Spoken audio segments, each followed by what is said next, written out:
Nagdulot ng kalituhan sa ilang tricycle drivers ng mga idagdag na requirement para sa ayuda na ipinamamahagi sa kanilang sektor sa Tiago, Isabela. Sa panayam ng Bombo Radyo Kawayan, ibinahagi ni alias Dan, isang tricycle driver na residente ng Jones, Isabela, ngunit namamasada sa Tiago na hindi niya nakita ang kanyang pangalan sa listahan ng mga benepisyaryo na inilabas kamakailan. Anya, matagal na umano nilang naririnig na kinakailangan nila magsumite ng ID na may address sa Tiago at kumuha ng voter certification mula sa Commission on Elections bilang patunay ng paninirahan doon.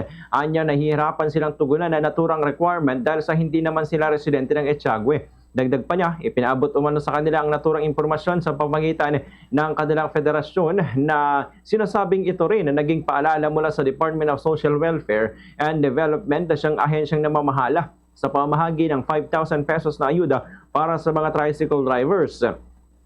Gayunman, nilinaw ni Dan na hindi direkta mula sa lokal na pamahalaan ang naturang abiso kundi mula lamang sa kanilang samahan.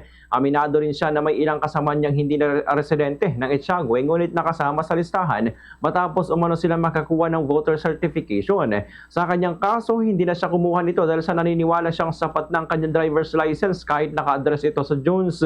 Sa ngayon, wala pa umano siyang naririnig na kapwa niya na non-resident driver na nakatanggap ng ayuda nang hindi sumusunod sa nasabing requirement.